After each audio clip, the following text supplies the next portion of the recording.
Bareskrim nggak jujur dan sebagainya. Nah ini taruhan Pak mengenai ini hasil penyidikan dari Ditipidum kemarin yang sudah dihentikan, dan ini menimbulkan mereka malah tidak percaya gitu. Apakah mereka berhak untuk melihat? Sekali lagi, yang nggak ada aturan itu. Dia nunjuk yang dulu yang nantang Kapolri ini gimana nih? Kapolri sebagai orang yang dekat dengan Kapolri. Kapolri ditantang. Berarti dapat dipastikan bahwa tersangka ini bakal bertambah, benar? Kalau saya memastikan pasti akan bertambah. Kenapa tidak melibatkan masyarakat kemarin saat ini digelar perkara itu? Ada aturan pidana. Bisa kena pasal nih, Bisa kena pasal. Dari operasinya Polri ini, berapa persen kira-kira nih peluang mereka masuk penjara? Mereka itu betapa bohongnya pada kita, sampai koran pun dimanipulasi. Oke lah, kita tantang aja dia gitu. Tantang aja, mereka ngomongnya tunjukkan gitu kan. Ya, oke, saya punya akal gini. Pemirsa, polemik ijazah Pak Jokowi, isu pemakzulan terus bergulir di sosial media, dan akhir-akhir ini semakin panas. Bahkan ada yang berani bentak seorang mantan reserse, seorang jenderal bintang 2 Kepolisian Republik Indonesia. Ini menurut saya sesuatu yang tidak etis, karena ketika berada di ruang publik, ya kita harus menghargai pendapat. Tapi dengan membentak itu bukan berarti ini mematikan. Nah, kali ini Pak Arianto Sutadi, Irjen Purnawirawan ya Pak. Selamat sore Pak. Selamat sore Pak. Selamat sore Pak. Saya langsung pertama, kenapa sampai bisa bentak Pak Kosinudin ini? Itu salah satu contoh ya. Saya selama ini kalau diskusi di ini, mengikuti ini kan sabar.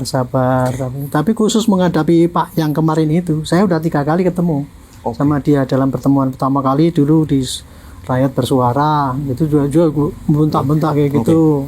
Tapi dulu saya masih nanggapi masih agak nggak inilah. Terus di televisi juga gitu. Terus kemarin terakhir itu. Apakah mungkin terlalu cerewet Pak gitu? Enggak, saya ingin menunjukkan bahwa rakyat pun bisa marah dengan gaya dia. Nah, kemarin saya tunjukkan kalau rakyat itu biasa, ya kayak gitu kemarin itu gitu. Tapi saya tidak ekspresi marah yang benar-benar. Dengan mengorbankan saya punya apa itu, ya harga diri lah, pasti saya pasti dibully. Saya udah merasa itu. Dengan kayak gitu tuh pasti akan dibully. Dan yang betul akhirnya kan saya dibully, wah kok kalah debat kok marah-marah, kemudian penasihat ahli kok kayak gitu. Wah udah, itu sudah risiko yang saya hadapi ya. Selama saya kalau tampil di TV itu, kalau ada kata-kata yang bisa dibully itu pasti dibully panjang, dan saya udah dihujat oleh medsos. Wah udah dibilang jenderal goblok lah, kok bisa gitu. Bagi saya nggak apa-apa, karena yang bikin itu saya yakin itu paling buzzer lawan yang ingin menjatuhkan atau meruntuhkan kita yang membela kebenaran ini gitu. Nah, tapi kalau dalam khusus ini ya, kasus ijazah ini, sejak saya udah tampil kira-kira sebulan yang lalu ya. Nah kalau Pak Jenderal melihat ini, minta maaf, ketika Pak Jenderal melihat ini kasus ijazah ini kan sudah lama nih, hampir mau 10 tahun ya Pak Jenderal. Dan ini apakah ini proyek atau sengaja dimainkan terus biar ada isu gitu? Saya tidak akan mengatakan apakah ini proyek, apa ada orang yang di belakang yang memainkan gitu. Tapi saya hanya akan menceritakan fenomena yang terjadi di lapangan. Fenomena yang terjadi di lapangan dari kacamata saya sebagai mantan penyidik polisi. Saya di sini saya ngomong ya, saya tidak akan mengatakan saya penasihat ahli Kapolri, enggak ya. Tapi saya sebagai pengamat polisi aja sekarang. Karena tapi ini orang tahu bahwa Bapak sangat dekat dengan Kapolri. Saya sekarang masih penasihat ahli Kapolri. Tapi saya kalau bicara di depan umum ya, di televisi itu saya selalu memposisikan diri saya adalah perwakilan dari orang yang tahu mengenai kejadian yang berkecimpung, yang berlangsung berkaitan dengan polisi itu kejadiannya kayak gitu, dan itulah kalau menurut sudut pandang polisi kejadian itu seperti itu yang saya ceritakan pada masyarakat. Karena kan kejadian yang di lapangan itu kan tidak seperti oleh masyarakat, tidak dipahami bukan dari apa yang terjadi, tapi kan dari apa yang diomongkan oleh mereka itu ya, yang selama ini selalu memframing kan Kalau saya lihat selama ini ya, saya kembali pada pokok ya. Ini gonjang-ganjing mengenai ijazah palsu ini kan masalahnya kan terjadi karena terjadi ya persengketaan antara orang-orang yang dendam dengan Jokowi. Berarti apa yang digulir itu provokasi gitu? Ya, jadi ini apa yang terjadi di lapangan itu, kenapa kok rame? Karena ini terjadi pertentangan pendapat antara orang-orang yang dendam dengan Jokowi dengan orang-orang yang simpatik dengan Jokowi. Itu poin yang pertama kali. Nah, entry poinnya adalah tuduhan bahwa Pak Jokowi itu pakai ijazah palsu. Itu kan masuknya kan gitu kan. Nah, kemudian karena mereka saling menuduh, yang menuduh ijazah itu adalah palsu, dia menunjukkan bukti-bukti di mana-mana, di media. Inilah buktinya, saya udah ngecek sini, ini begini, ini kok apalagi yang itu yang mereka ada berapa pakar kan yang mengaku pakar forensik, pakar telematika dan sebagainya. Saya udah pakai penelitian, saya itu melakukan penelitian, nggak boleh diganggu gugat, itu kebebasan berdebat kan dan sebagainya kayak gitu ya. Nah mereka, tapi secara umum mereka menuduhnya bahwa ini adalah ijazah palsu itu dengan menunjukkan bukti-bukti dan diumbar di media. Cara mengubarnya itu tadi dengan cerita-cerita yang kata dia sudah membandingkan dengan teori yang nggak bisa dibantahkan, tapi sebetulnya yang mereka kerjakan kan teori yang salah itu, membandingkan antara bukti forensik itu kan mestinya kan apa yang ditemukan dan kemudian dibandingkan dengan yang asli kan. Tapi mereka selama ini kan ngomong sudah gini, ada kemiripan sekian, padahal ternyata yang dibandingkan adalah kopian. Dan kemudian di develop, kemudian dibandingkan dengan yang ini, ya pasti nggak akan sama dong. Tapi kan dia nggak pernah terbuka. Kemarin yang debat terakhir Pak Roy Suryo saya katakan, Pak Roy kan dia ngomong sudah bandingkan 3 ini, nomor ini. Saya tanya, 3 tidak identik kan, ini tidak identik. Saya tanya, jawabnya, pernahkah Bapak pegang ijazahnya Pak Jokowi? Pernah, itu dari foto kemudian. Nah, saya bilang gitu. Kan dari foto, nggak yang asli nggak pernah. Itu kan nggak valid untuk penelitian. Ya tapi sekarang mana ijazahnya? Kira-kira ada hak hukum untuk menunjukkan data pribadi ke publik ini bagaimana dari perspektif hukum ini? Kalau maksudnya karena maksudnya Pak Jokowi itu apakah tidak harus menunjukkan itu aja? Ya gitu, hak daripada yang bersangkutan mau apa tidak. Tapi kita nggak bisa memaksakan dong. Kalau itu memaksakan itu saya bilang itu anarki. Ya saya kembali pada pokok ya. Saya menceritakan ini, kejadian ini bukan saya membela Pak Jokowi, tidak. Tapi saya membela menerangkan apa yang ada terjadi di lapangan ini. Dengan maksud supaya rakyat jangan sampai terkecoh oleh omongan-omongan yang saya dalam tanda petik menurut saya itu provokasi semua. Gitu ya. Jadi tadi membuktikannya secara umum di lapangan gitu. Nah, dalam dia menuduh mengatakan bahwa itu ijazah palsu itu secara tidak sadar apa yang disampaikan oleh mereka dalam membuktikan itu. Karena itu diekspos di luar dan kemudian mengenai nama seseorang itu merupakan tindak pidana sudah. Kalau untuk sampai yang menimbulkan Pak Jokowi itu tersinggung, itu namanya pencemaran nama. Tapi kalau dia ngomong bahwa itu contohnya UGM itu bersekongkol dengan Pak Jokowi, pengadilan itu tidak adil karena orang yang tidak salah diadili, itu kan namanya ujaran kebencian. Rakyat yang dengar kan jadi benci kan sama pengadilan, sama itu. Kalau dalam tindak pidana termasuk salah satu perilaku yang bisa dijerat dengan hukum. Makanya itulah maka saya kemarin meskipun sana laporannya ke Pak Jokowi itu kan hanya pencemaran nama baik. Pengacaranya kan ngotot nggak ada itu provokasi. Ya memang di situ tidak ada. Tetapi yang apa Anda sampaikan selama ini itu banyak instrumen menuju pasal 27 31 ya, itu dia kan mengatakan memang yang dilaporkan oleh Pak Jokowi kan pasal itu gitu kan. Jadi hanya pencemaran nama karena itu, dan itu pun pasti delik aduan. Nah maksudnya saya tidak boleh memaksakan yang delik aduan itu kemudian biar di LP yang lain-lain itu tadi. Yang saya ingin terangkan adalah apa yang dia lakukan ini dalam rangka menunjukkan bukti-bukti yang palsu itu. Caranya di publik itu bisa dikonotasikan sebagai suatu ujaran kebencian kan, kebencian rakyat kepada UGM. Kenapa kok dia sekongkol sama Pak Jokowi? Ujaran kebencian kepada Lafor, ternyata dia tidak fair. Kan gitu kan semua pada pejabat-pejabat di Bareskrim nggak jujur dan sebagainya. Nah ini taruhan Pak mengenai ini hasil penyidikan dari Tipidum kemarin yang sudah dihentikan, dan ini menimbulkan mereka malah tidak percaya gitu. Itu contoh Pak. Itu contoh bahwa apa yang mereka perjuangkan itu menunjukkan cara-cara yang bisa dijerat dengan tidak pidana. Karena apa? Dia menghasut orang untuk tidak percaya pada putusan pengadilan maupun putusan tindakan polisi itu disalah-salahkan kan. Bahkan si Rismond itu lebih sadis lagi. Dia nunjuk-nunjuk yang dulu-dulu yang nantang-nantang Kapolri ini gimana nih? Kapolri sebagai orang yang dekat dengan Kapolri. Itu Kapolri ditantang, kemudian itu kombes yang dulu katanya menangani kasus Jessica itu dia bilang itu ini harus dihukum seumur hidup. Itu omongan kayak gitu itu di dalam pidana ada aturan pidana. Bisa kena pasal nih Rismond. Bisa kena pasal kayak gitu orang. Berarti benar yang seperti Bapak katakan bahwa saksinya tersangkanya ini bakal bertambah nanti. Itulah saya katakan. Saya kan sebagai polisi ya, dengan cara tingkah-tingkah mereka itu berbuat gitu itu, kan semua terrecord. Jadi ada jejak digital kan. Berarti udah operasi senyap di belakang nih Pak. Banyak sekali jejak digital ya. Yang itu apabila dikembangkan bisa menjadi itu bukti bahwa itu unsur pidana. Pidananya apa misalnya? Ujaran kebencian lah, fitnah lah. Terus apa lagi ya? Ada 3 yang saya ingat itu. Ya lupa lagi. Tapi intinya gitulah. Saya bukannya mengancam mereka, enggak. Saya yang ceritakan tolong cara memperjuangkan itu yang saya enggak mengatakan harus etis, enggak perlu. Tapi tolong jangan melanggar hukum. Tapi mereka kan saya enggak mau tahu hukum. Ini berarti menghalang-halangi kebebasan saya orang kita kan gitu kan. Itu contohnya gitu. Berarti potensi Pak Rismond ini dengan kata-kata yang dia kemarin memprovokasi, terus mengancam, intimidasi, mungkin itu bisa masuk juga. Ancaman kalau yang disampaikan oleh Pak Rismond itu kan dia apa? Dia nuduh ijazah palsu dan sebagainya gitu kan. Dia nantang Kapolri maksudnya, Kapolri. Itu saya kalau gitu itu enggak kalau yang nantang Kapolri itu saya nggak ngerti itu apakah itu masuk pidana apa tidak. Karena itu hanya omong seorang jagoan nantang boleh saja, silakan aja. Tapi ada paruh ini. Tapi kalau menuduh, menuduh ini Kapolri brengsek ini.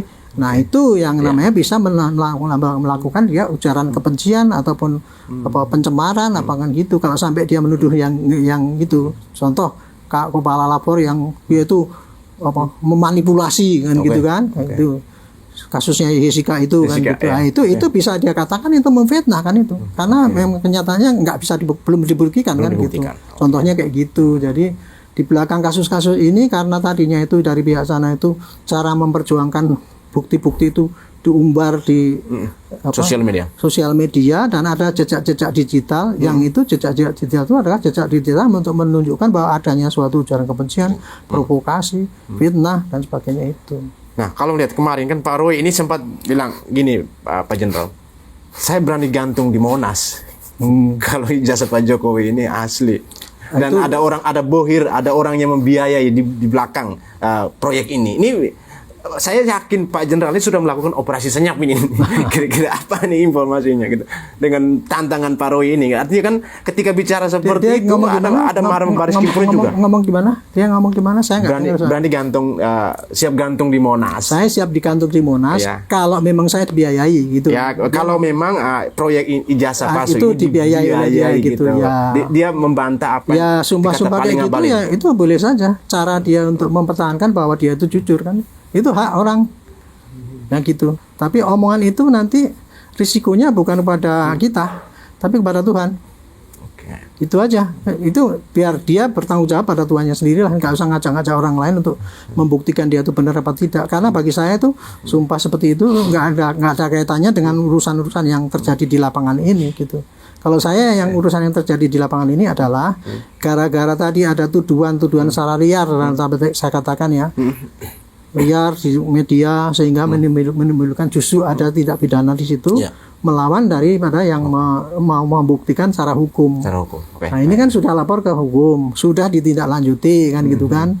Sudah hukumnya itu sudah mulai dari pengadilan di Sleman sudah diputus. Tetap itu dibantah kan gitu kan. Terus kemudian dilaporkan Baris Krim sudah dihentikan, tetap dibantah lagi. Terus sudah diambilkan sampel dari gamma, dibilang itu skongkel gamanya dengan ini kan itu kan. Nah ini yang terakhir nih Pak Jenderal, melihat ada Koran Kedaulatan Rakyat yang menjadi salah satu bukti instrumen untuk pendukung bahwa ijazah Pak Jokowi asli ketika kemarin di TV Baris Krim Polri menampilkan gitu. Maka Pak Roy Suryo lagi-lagi mengubek-ubek ini Pak Jenderal, mencari-cari nih gitu. Mempermasalahkan apa yang Pak Jenderal mau lihat kalimat poso dan puasa. Ini Pak Jenderal kan orang Jawa asli nih, Jawa Tengah asli nih. Poso atau puasa tulisannya. Itu kan upaya Pak Roy ya, saya sebutkan Pak Roy yang itu ya. Upaya Pak Roy untuk menunjukkan kepada publik bahwa ini loh, mereka itu betapa bohongnya kepada kita, sampai koran pun dimanipulasi kan gitu kan. Dia kan menebarkan ujaran kebencian lagi itu, menebarkan fitnah lagi, Pak, ini sampai ini pun itu dimanipulasi dia dengan menuduh bahwa ini kan kalau dulu kan tulisannya kan gitu, sekarang kan kok maksudnya kan poso bukan puasa kan gitu. Itu kan analisis dia kalau zaman segitu gitu. Tapi ya, apakah itu ada kaitannya dengan untuk membuktikan bahwa itu pasti itu korannya itu pasti direkayasa apa enggak? Kan belum dibuktikan sekarang. Itu kan hanya analisis si Roy Suryo aja bahwa mengatakan itu korannya itu adalah koran yang palsu lah. Dibuat dalam rangka untuk mendukung buktinya oleh Pak Jokowi kan gitu. Tapi kalau seandainya dia menimbulkan provokasi seakan-akan tidak mempercayai lagi kepada bukti yang ditemukan oleh Bareskrim itu, kan gitu kan? Iya kan bukti dari Bareskrim. Dari sekian banyak bukti dia cuma mengambil yang itu. Ya itu karena ada kejanggalan kan gitu. Nah, terhadap kejanggalan itu ya nggak apa-apa. Itu kalau itu dianggap itu suatu ya. Kalau itu dianggap itu sebagai suatu pemalsuan ya. Tapi nanti kalau itu dibawa ke persidangan, pasti hakim akan nanyakan, Pak, kalau ini memang koran ini palsu, mana koran yang betul-betul waktu itu terbitan yang sama, yang menurut Bapak itu yang asli? Kan tidak bisa hanya dikatakan ini zaman itu belum ada huruf ini. Hakim mana mau percaya kayak gitu. Berarti ini manajemen atau pihak perusahaan dari Kedaulatan Rakyat ini bakal bisa pasti jadi saksi. Gitu. Kalau untuk membuktikan apa gitu benar apa enggak, pasti manajemen KRI dipanggil nanti untuk membuktikan apa yang dituduhkan oleh Pak Roy itu tadi gitu loh, Pak. Jadi itulah cara pembuktian ya kalau secara hukum. Jangan ini dulu tahun segini ini pasti hurufnya enggak. Ada banyak kemungkinan kan. Mungkin salah cetak waktu itu juga bisa, atau mungkin ini Pak Roy juga cuma mengada-ada gitu kan, atau memang ada betul, tapi harus cari dong buktinya sama yang menerbitkan dulu itu. Mana Pak ini, apakah ini betul Pak, ini palsu dibikin-bikin oleh orangnya Pak Jokowi ya? Kan pasti gitu kan? Iya. Dia pasti akan menunjukkan yang asli betul, ya kan? Nanti tunjukkan yang asli gitu. Itu cara pembuktian yang benar gitu. Itu tadi yang saya katakan ya, cara-cara yang seperti itu kan menurut hukum itu bisa mengundang celaka bagi yang bersangkutan. Saya disangkanya saya ngancem kan kesusah kan. Bersama seperti soal pasal dikriminalisasi, mereka merasa dikriminalisasi. Itu kan mereka gembar-gembor dikriminalisasi. Bambang yang sudah dihukum di sana itu kan oleh Siti Fa dibilang itu dikriminalisasi. Wah, sampai nangis saya ini kan, saya hanya sebagai rakyat apa yang namanya kriminalisasi itu? Kriminalisasi itu artinya kan ya bukan suatu pidana, tapi kemudian dianggap sebagai pidana. Tapi belum ada pasal kan Pak? Ya enggak kayak gitu, gimana Pak? Itu hakim yang memutus. Hakim yang memutus. Berarti mekanik baper ya berarti? Bukan baper, itu cara provokasi dia untuk membohongi rakyat. Kalau saya dari pandangan saya kayak gitu. Pandangan hukum ya hukum. Ya dia karena ketidaktahuan dia ya. Ketidaktahuan dia bahwa cara dia ngomong gitu tuh bisa ditafsirkan sebagai dia itu membohongi rakyat kan. Dia mengajak perasaan rakyat iba bahwa ini orang yang tidak bersalah terus dihukum, kan dikriminalisasi kan. Itu adalah karena perintah Pak Jokowi kan gitu. Kan dia bilang gitu kan, ini sampai hakim-hakim saja dituduh membela karena nyalakannya kepada Pak Jokowi. Sekali lagi ya, saya tidak membela Pak Jokowi, tapi saya hanya menerangkan nalar ya. Nalar yang di lapangan kayak gitu tuh kayak gitu ya kalau yang wajar, tapi mereka memaksakan nalar mereka itu orang harus diterima harus diterima oleh dia. Itulah yang jadi saya pikir-pikir ini susah kita untuk memahami orang yang tidak paham dengan masalahnya itu gitu. Nah ini Pak Jenderal, melihat dengan hasil di TV kemarin ini kan mungkin pertanyaan saya ini mungkin akan mengganggu situasi di Bareskrim Polri. Kenapa tidak melibatkan masyarakat kemarin yang saat ini digelar perkara itu? Jauh sebelumnya saya sudah menyarankan itu ya, mereka menuntut gelar itu saya justru dulu menyarankan. Saya gini ya, ketika melihat barang-barang bukti yang dilaporkan oleh Pak Jokowi dibandingkan dengan mereka ngomong di lapangan segala itu ya, saya udah menebak pasti tidak akan ada pidana. Saya udah menebak sebelumnya. Nah, saya ngomong dengan para penyidik itu, Dek, kalau seandainya Anda itu mau menghentikan itu lebih baik digelar supaya nanti Anda tidak dituduh lagi curang. Itu udah tak kasih tahu itu. Memang kalau di dalam peraturan Perkap itu ya Pak, Itu perkap itu yang bikin saya. Oke. Karena di dalam KUHP itu tidak ada aturan bagaimana orang melakukan penyidikan, tidak ada aturannya. Adanya cuman kewenangan penyidik adalah begini. Kalau dia mulai penyidikan kirim surat SPDP, cuman gitu doang selama 30 hari atau berapa hari harus sampai setelah lengkap sampaikan pada jaksa. Jaksa kemudian nanti mengembalikan ini. Cuman gitu petunjuk di dalam KUHP. Saya bikinlah penyidik bagaimana cara orang menyidik. Karena di dalam KUHP itu tidak ada pasal penyelidikan. Maka saya bikin tahap penyelidikan itu begini yang dilakukan. Saya melengkapi aturan yang ada, tak bikinlah itu. Gitu. Makanya intinya di dalam tahap penyelidikan itu penyidik bisa melakukan apa saja, mengumpulkan barang bukti, mengambil foto, mengumpulkan bukti-bukti itu sepanjang dia tidak menggunakan upaya paksa. Upaya paksa itu misalkan memanggil dengan paksaan, menangkap nggak boleh itu. Karena masih penyelidikan. Makanya ketika manggil pun dia hanya pakai undangan klarifikasi. Itulah bunyinya. Itu tujuannya apa? Undangan klarifikasi itu kalau ada orang dilaporkan, bapak ini mencuri saya ini pasti dipanggil dulu. Benar nggak kamu dituduhkan ini? Kan dia kan nanti akan menunjukkan bukti-bukti kan gitu kan. Nah, itu namanya undangan klarifikasi. Nah, kalau sudah masuk ke penyidikan itu barulah nanti ada upaya paksa. Kalau dipanggil nggak datang bisa perintah membawa. Itulah bedanya penyidik dan penyelidikan.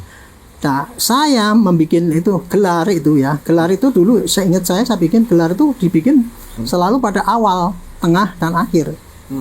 Dulu bunyinya gitu gelar itu ya. Gelar pertama itu adalah apa? Kalau kita terima laporan, kita mengadakan gelar. Kan nggak mungkin suatu kasus di tangan satu orang. Harus tim kan? Tim dipanggil termasuk pengawasnya gitu, Pak ini laporannya gini, berarti ini kira-kira saksi yang akan kita panggil ini itu namanya gelar pertama untuk menentukan rencana daripada penyidikan.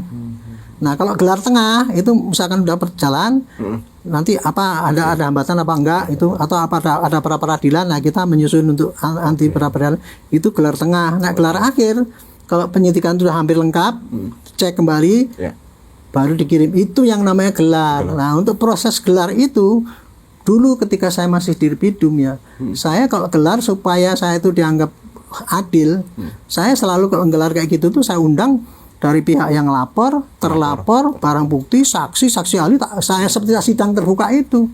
Nih Pak, datanya kayak gitu. Tapi kenapa kemarin tidak dilibatkan? Nah, kemarin memang itu tidak pernah dilakukan. Apa yang saya lakukan itu memang tidak ada keharusan di situ. Ya, kemarin itu kan seperti penyelidikan kan, kemudian mau diputus bahwa itu tidak ada kan itu kan, dia udah gelar kan, tapi gelarnya tidak mengundang orang lain, memang tidak ada keharusan di situ. Apa mungkin karena yang mereka yang itu ada perbedaan kemarin, ada Dumas dan juga ada yang menggugat gitu. Jadi sehingga keterlibatan gelar perkara ini dibatasi gitu. Enggak, kemarin saya yakin pasti mereka gelar itu ya cuma penyidiknya sama pengawas penyidiknya sama unsur-unsur itu aja.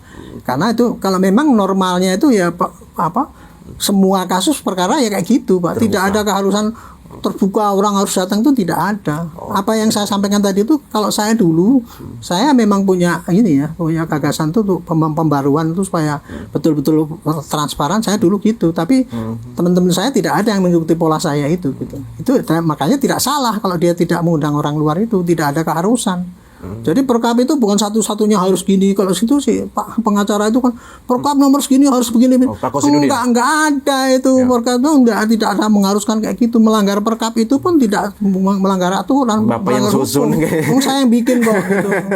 Jadi jangan nggak ada gelar khusus gitu. Tapi kemarin saya masih ngomong gini ya. Karena itu sudah terlanjur diumumkan bahwa itu bukan pidana kan gitu kan. Kan mereka kan kemudian nuntut supaya itu gelar pidana khusus, dia melakukan ke komplain ke Wasidik. Nggak apa-apa, boleh tuh. Dan itu masih terbuka kesempatan Wasidik itu kalau dia mau gitu ya, dia mau boleh nanti bikin gugatan baru. Bukan gugatan, gelar terbuka. Yang itu iya.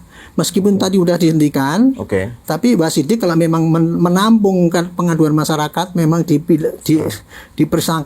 diperkirakan kemarin itu gelarnya ecek-ecek gitu ya, mungkin nggak ini, boleh dia lakukan lagi. Itu kalau Wasidik mau kan gitu gitu. Tetapi kalau tidak, kemarin itu saya kasih fasilitasi. Seandainya Wasidik nanti ternyata tidak menggelar ya, ini kesempatan untuk menggelar itu ada nanti di Polda Metro. Polda Metro. Karena di Polda Metro itu nanti prosesnya penyidikan juga diawali dengan pembuktian ijazah itu palsu apa tidak. Oh, oke. Gitu loh. Jadi proses yang berjalan dengan laporannya Pak Jokowi. Iya, untuk lapornya Pak Jokowi itu kan apa? Tuduhannya kan pencemaran nama. Caranya bagaimana? Nuduh saya ijazah palsu.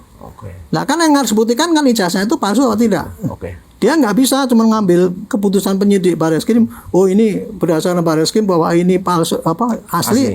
Berarti ini memang tuduhannya terbukti memfitnah. Nggak bisa gitu. Di sana harus diulangi lagi. Bukti-bukti itu tadi dibuktikan lagi bahwa ini memang nggak palsu apa tidak. Karena apa? Sidangnya nanti kan untuk pasal yang di sana di Metro itu sidangnya kan harus menerangkan bagaimana ceritanya ini palsu atau enggak. Nggak bisa langsung otomatis ini Pak ini tidak mau menggunakan keputusan yang dari di Barreskrim itu memang sebagai rujukan, tetapi prosesnya harus diulangi lagi oleh penyidik di sana. Nah disitulah dia ada kesempatan lagi untuk ngecek gitu loh. Oh ya, Rusiro dan teman-teman lagi. Boleh nanti, makanya kemarin saya sarankan ini itu ada kesempatan lagi untuk mereka bisa diperbolehkan melihat itu. Saya malah nyarankan pada polisi, oke lah kita tantang aja dia gitu. Tantang aja mereka ngomongnya tunjukkan gitu kan. Saya punya akal gini. Besok di Polda Metro itu adakan semacam press release. Kalau kita nangani begal, ketangkep kan ini celuritnya kan gitu kan, ya nggak? Ini begalnya gini, ini saksinya gitu kan. Nah, besok kalau untuk nuruti mereka itu bahwa apakah memang betul kalau mereka itu sudah melihat kemudian akan berhenti. Gitu. Caranya begini, Polda Metro mengadakan press release, mereka suruh duduk paling depan.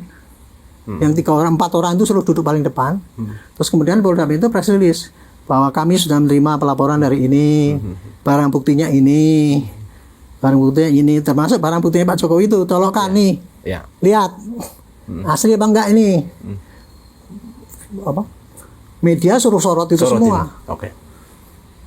Itu kayak gitu nggak masalah kalau saya kalau sepanjang Polda Metro selama ini jujur gitu nggak ada salahnya itu kayak proses kayak gitu tuh. Jadi saya juga tidak sependapat dengan nggak usah itu bisa Pak Jokowi hanya saya sampaikan di pengadilan. Penyidikan itu termasuk proses pengadilan. Kan pengawal itu penyidikan itu awal. Sekarang apa bedanya kalau kita nangkep begal itu tadi? Begitu begalnya ketangkep, kita gelar itu ada pisaunya di situ. Apa bedanya dengan ini ijazah palsu dinyikan ditunjukkan gitu kan? Nggak ada ininya. Itu tapi kan mereka ngejar-ngejar gara-gara Pak Jokowi nggak mau nunjukkan itulah dianggapnya Pak Jokowi itu menutup-nutupi kebenaran kan gitu kan. Makanya kalau saya bilang kalau saya sih berangkatnya dari kejujuran ya gitu ya. Ditantang gitu tak ladeni betul kalau saya ya gitu ya. Ini kan saya hanya pengamat sekarang. Tapi kan saya juga tidak bisa mengendalikan Polda Metro. Itu pun kemarin gelar saya udah nyarangan juga, tapi nggak dituruti ya saya nggak bisa ngapa-ngapain. Tapi risikonya kan kayak gitu kan. Nah nih makanya besok itu sini yang bisa yang dikejar kan kayak gitu. Nah untungnya Pak Kapolri belakang ini kan baru kasih statement kan bahwa nanti akan mengundangkan pihak eksternal. Saya kan udah ngomong sebulan yang lalu gitu. Pak Kapolri kemarin mengumumkan bahwa gini akan transparan, dijamin transparan, kemudian nanti pihak eksternal, Kompolnas gini-gini. Saya sudah sebulan yang lalu kan nyarankan gitu kan. Tapi boleh saya tahu Pak, bagaimana nih sistem kerja dari laboratorium forensik kemarin ini? Ini kan masyarakat banyak bertanya-tanya apa yang dilakukan oleh Risma secara digital. Ini sistem kerjanya bagaimana? Mungkin pencocokan secara teknis kan disebar di media, tapi yang lebih detailnya itu seperti apa sampai membuktikan bahwa ijazah Pak Jokowi ini asli? Gini, kalau pembuktian ijazahnya Pak Jokowi itu asli apa tidak, ya kita harus melihat dulu ijazahnya Pak Jokowi itu dulu itu ijazah digital atau ijazah apa istilahnya analog. Ijazah analog itu adalah ijazah yang berupa kertas yang belum dibikin, dicap dan sebagainya itu secara analog gitu ya, dan kemudian dipegang oleh Pak Jokowi. Itu namanya ijazah analog. Beda kalau itu ijazahnya digital ya kan semua digital itu kan gitu. Produk digital. Nah, kalau itu analog maka cara membuktikan ijazah itu asli apa tidak sama dengan pembuktian kertas-kertas yang lain yang analog, sertifikat, KTP, asal KTP yang gitu ya, analog itu. Pasti tanya pada yang membuat. Ijazah itu apa dari Gama ya, bertanya ke Gamanya. cek ke bank-banknya, tanya dosennya dulu, Pak, apakah Bapak yang mengeluarkan ini? Dilihat di administrasi sana jejak-jejaknya kan ada tuh sisanya tuh. Ada administrasi pengeluarannya, tanggalnya, daftar registernya.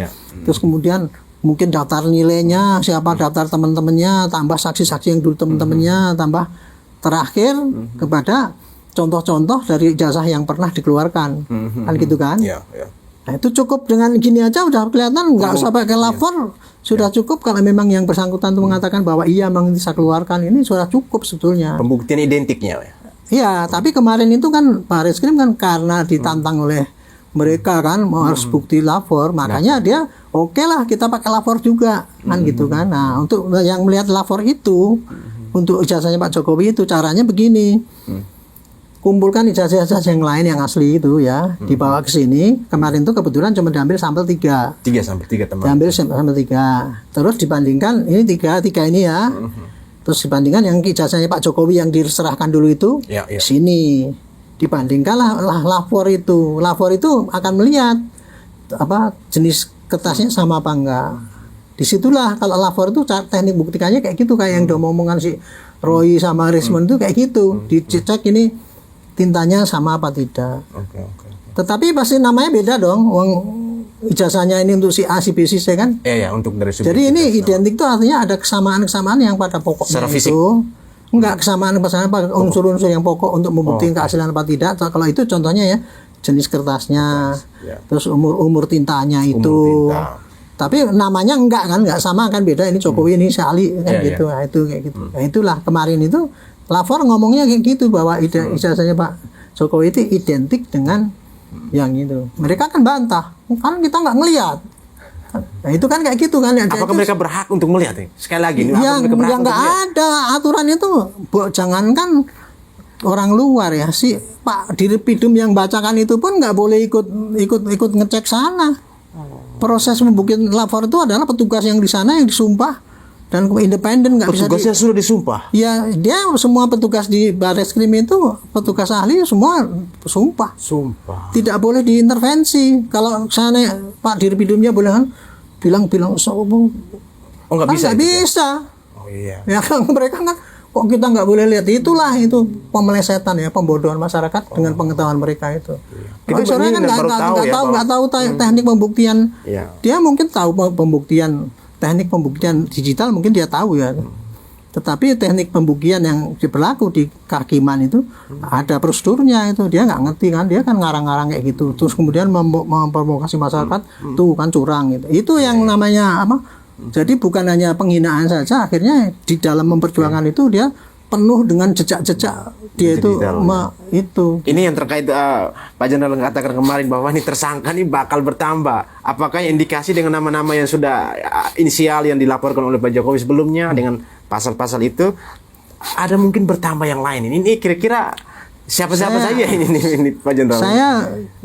Saya bukan mengatakan tersangka bertambah. Ini saya bilang berpotensi. Atau enggak? Saya kemarin dibilang itu mengancam kan itu, karena saya membela Pak Jokowi sampai mengancam mau di ini apa mengumumkan akan bertambah kan, itu berarti mengadu domba kan gitu.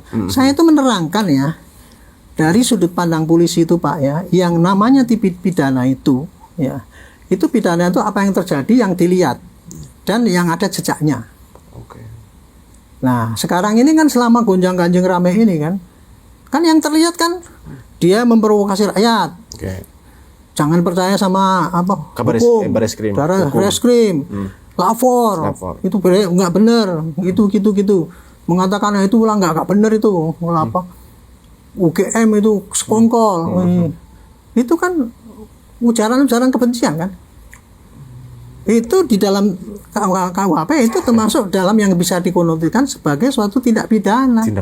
Makanya itu sekarang dilihat sendirilah. Coba introspeksi lagi ya, selama ini adakah orang-orang yang merasa berbuat gitu?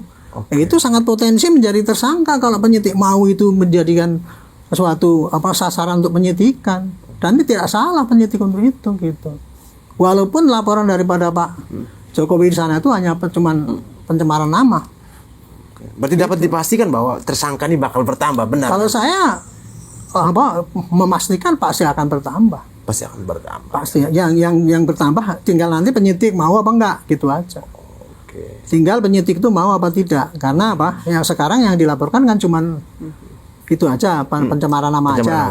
Yang itu yang ngotot dibilang nggak ada provokasi. Ya memang tidak ada, dalam laporan itu nggak ada. Tetapi di dalam rangka itu pembahasan ini itu banyak sekali jejak-jejak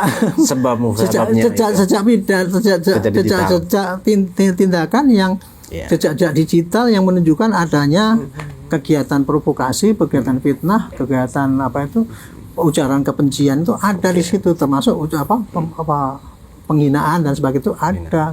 Kalau saya kasih contoh adalah jejak-jejak dari Pak Roy itu menghina contohnya. Di setiap pertemuan dia ini Petro ini. Oh iya, bayang-bayangan. Ya kan dia itu kan menghina. Orang Jawa Tengah juga. Itu kan menghina kan kayak gitu kan. Ini Petro ini apa ini orang nggak tahu diri ini gitu.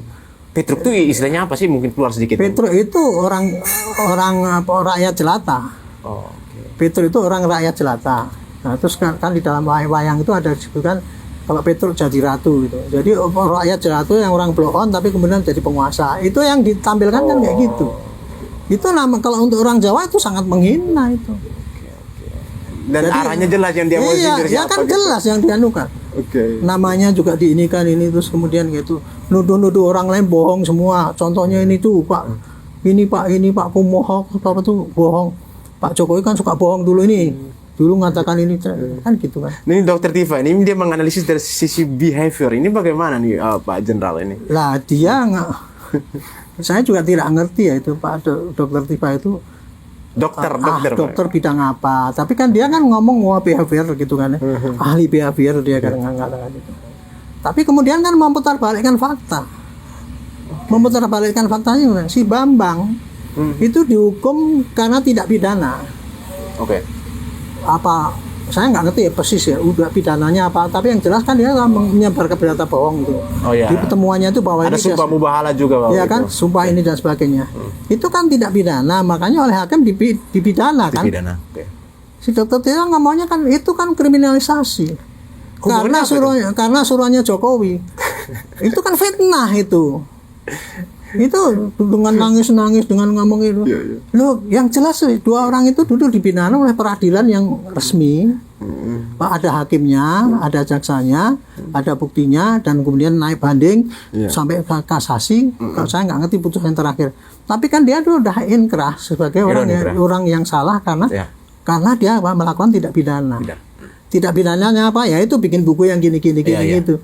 Oleh Tifa kan dibilang itu yang bikin buku kayak gini ini bukan pidana. Dia ngomong sama rakyat bahwa itu dikriminalisasi. Itu kan namanya juga provokasi jadi.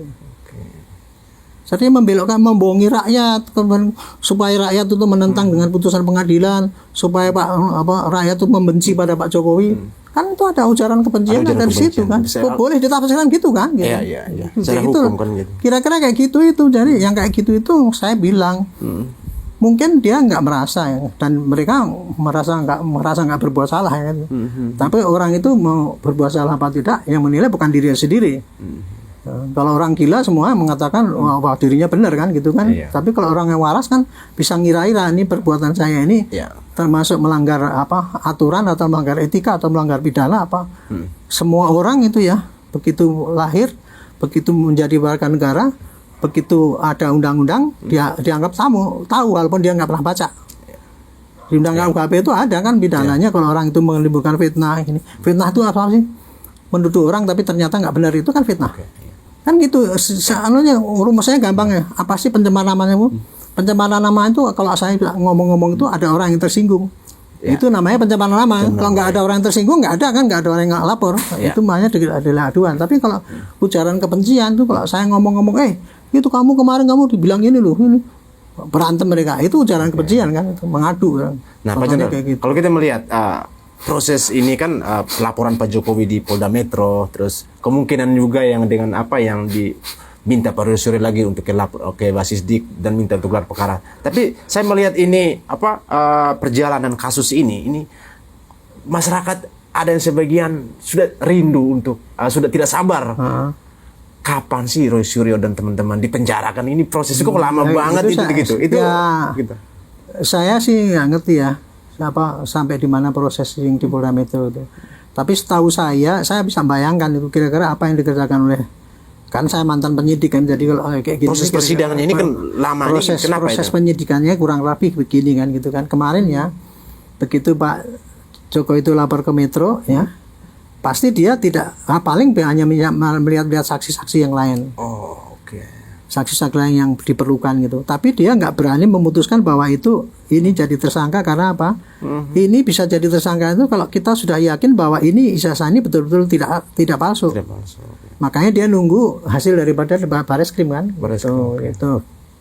Nah, Bareskrim kemudian kemarin sudah menyatakan bahwa ini identik asli gitu. Dia sudah mengumumkan. Tapi kan masih dibantah sama mereka. Tapi di saat penayangan kemarin kan juga menampilkan yang asli tapi gambar itu. Artinya keputusan Bareskrim bahwa mengatakan itu asli yang tadinya mau dirujuk oleh Polda Metro. Kan masih dibantah sama mereka. Oke. Ya kan masih dibantah, minta gelar terbuka lah dan sebagainya. Disitulah mungkin nih ya Polda Metro menunda yang ini dulu.